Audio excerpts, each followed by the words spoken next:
Kaka kuti pamusoro pekambani.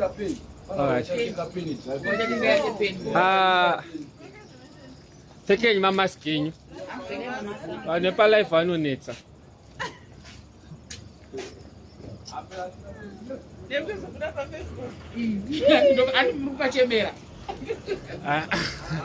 Ndine family yatinayo. Chokutanga ndoda kuti maswera sei kwamuri kumativi enyika akasiyana siyana. Ndi Mr. Munetsa again from Munetsa Funeral Services or Great Hope Funeral Services. All right. Ndine family yatinayo. They are about to leave. Vari kuenda kuZimbabwe. Family yenyu inonzi kwani? Okay. Muri kungoona ipapa ndavaisa pa live. Ndana sisi vangu tina gogo futi. Gogo vari kufamba nagogo. This time munofamba zvakanaka. Gogo pane zvawangada kutaurere?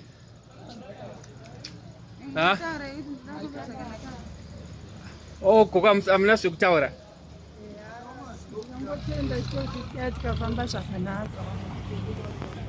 Dzokorodzai gogo.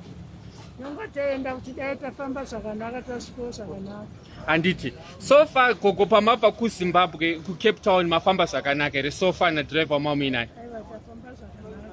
Anditi ka. Thank you gogo. All right. Saka family yandinayo vana tete vangu.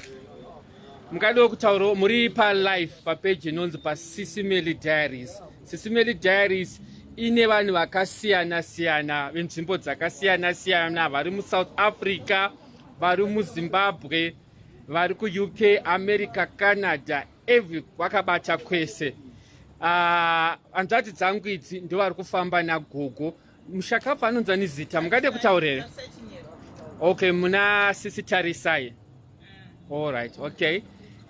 Mune mashoka mungade kungotaurawo here? Muri pa live pa diary izvozvi.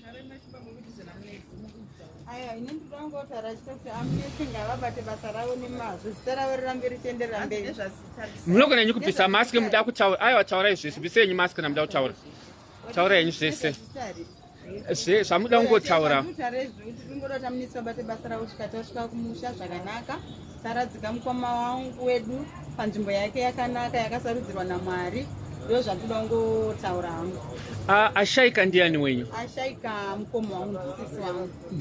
Sisi wenyu chaiwo? Sisi wangu chaindiri nhamba pakati pangu naye pane 1. Oh, all right.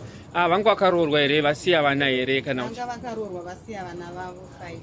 Saka vana vasara vari kupi? Vari kuno kuSouth kana kuti vari kuZimbabwe vese? Vese vari kuZimbabwe. All right. Okay.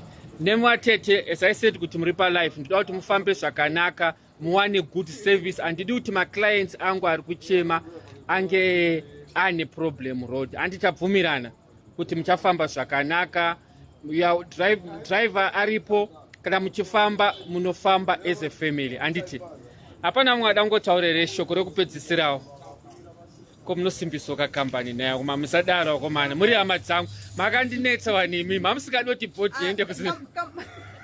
Mamusikadoti boti ende mimi. Hapana ndichazoyazoisimbisa manje tasvika pa ground. Gogo kutaura yenyu gogo. Aiwa anu hamuna kuresha gogo. Ndoza kuti pressure yagara yakanyanya kuma family sekuti vari kumusha vanenge vachiti bodi ngaichita sei ngaichiuya. Anyway, chipinde yenyu motikari. Mapepa anga asati akwana gogo. Anditika. Saka right mofamba zvakanaka anditika. Anditika no. Na driver mofamba se family. Anditika. Tsara. Oh, ndokutumirai mari pa e-wallet. Amunetsi makareka kutumira mari nichapinda papo pinda kashaisha. Aiwa ndokutumirai manje. Ndokuisira pa driver. Ofuro vatenge vatsago KFC ndokuisira mari yachona. Anditika. Anditika mofamba. Anditika. All right. Mofamba zvakanaka. Driver mpano. Mofamba ni vanhu zvakanaka. All right, guys.